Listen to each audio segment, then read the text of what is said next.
Hey, what's up everyone, and welcome to my review for R.I.P.D., the Rest in Peace Department, which is a brand new movie adaptation to a comic book that I think is kind of popular. I'm not really sure. I think R.I.P.D. is at least supposedly really good as a comic book. I don't know if it's popular though. It's popular enough for me to know about it before the movie even was announced. So I was somewhat looking forward to this, even though it looked very familiar, very similar to stuff like Men in Black. I'll say it did, but even though I was still looking forward to it because I love Men in Black. So even if this is very similar, if it's good, that's good for me. So what did I think of the Jeff Bridges, Ryan Reynolds starring movie? I don't know. Let's talk about the story. Alright, so the story for Rest in Peace Department follows Nick, played by Ryan Reynolds, who is a police officer that is really good at his job. He has a great wife, French wife, very hot, and I can't remember the actress's name, and his partner is played by Kevin Bacon, so that's like perfect. I mean, he has a hot wife, his partner is played by Kevin Bacon, he's Ryan Reynolds, and he's really good at his job. That's four things mushed together to make awesome. So what could go wrong? Well, Ryan Reynolds gets killed in the line of action, and, well, that sucks, but the thing is, he's not down and out yet. I'm sorry, but I'm really terrible at explaining stories, but that's pretty much the story. Now, it sounds very similar to something like Men in Black, sure. I know that was a terrible way to explain the story, but to be honest, that's as good as it's gonna get.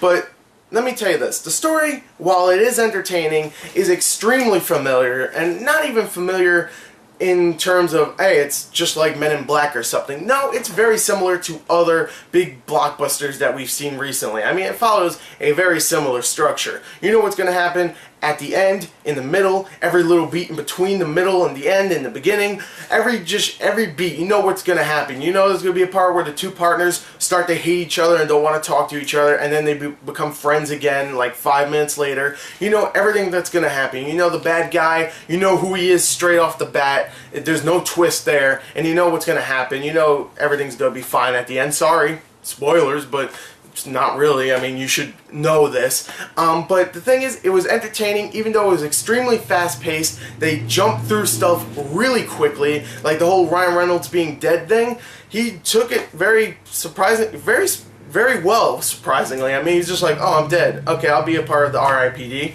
Didn't really question it. He's just like, okay, sure, which is fine with me. I mean, just get straight into the action. But still, it was a little weird that he was just like, okay, I'm dead, whatever.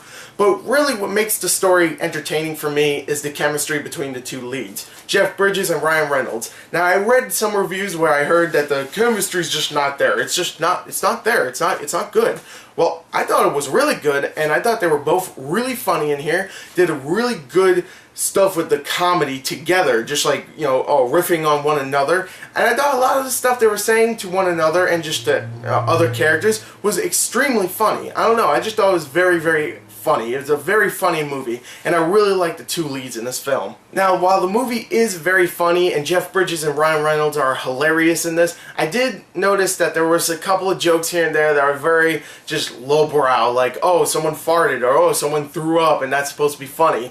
And it's a PG-13 film. It's a little too violent to say like a 10-year-old could see it, so having those jokes was a little weird. I don't know, it's pretty violent at times, it is. And there's a lot of sexual jokes in this too, so maybe not bringing your 10-year-old is a good idea. But you know what? Hey, I was 10. I was watching Friday the 13th. I'm screwed up. It doesn't matter. So if your kid's anything like me, then he'll be fine. That's funny. That's a belch. But anyway, it's not really funny in here whenever they do that lowbrow humor. But everything else is very funny. Now, this is a main problem. The special effects in the film are very cartoony. Like I said before, it's a movie that's really violent. It's not going for the kid demographic, well, at least I don't think so, but the special effects are very cartoony. All the characters themselves just have this very cartoony expression. It does not look real at all. I don't think it looks as bad as some people are saying. There's actually some really cool little action scenes where stuff is just getting torn apart or people are getting blasted that looks very much like Men in Black, but it looks good, but it looks very cartoony and fake also. And maybe it's a stylistic choice, I'm not sure, but there's times where I'm like, okay, that just looked bad. Hell, there's a part where a car falls off a bridge, and that looks horrible. Oh my god, that was like, oh, it blew my mind. I don't believe everybody else in the theater didn't go, what the hell was that? Because that was so obviously fake and so obviously bad. It was just, ooh, it was so bad. But yeah, special effects wise, it's not the best looking movie, definitely not. But you know, the cartoony look at times can be pleasant, but at other times you're like, oh wow, this just looks bad.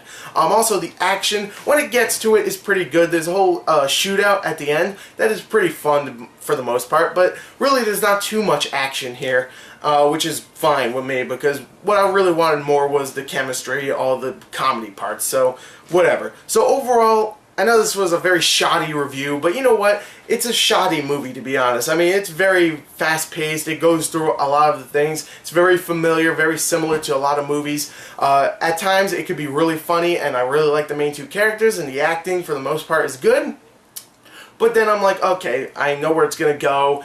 Some of these jokes aren't that funny. I'm having a good time, but not thinking it's an amazing movie, so I have to go and give it a 26 out of 40. It is not as bad as critics have been saying. It has a really low score right now on both Metacritic and Rotten Tomatoes, and I do not think it's that bad at all. I don't even think it's that. I don't think it's bad at all. I think it's mediocre, but it has a lot of redeeming features to it, especially Ryan Reynolds and Jeff Bridges, who are fantastic in this. So there you go. Rest in peace, Department. I think it's a pretty decent film myself. But, you know, it has some problems, definitely, especially special effects and story-wise. So there you go. There is my review. I'm sorry that it wasn't the greatest review, but I'm really tired. I'm in a rush, and my voice is, if you can tell, my voice is not the best right now. So I hope you still enjoyed the review. Thank you, and goodbye.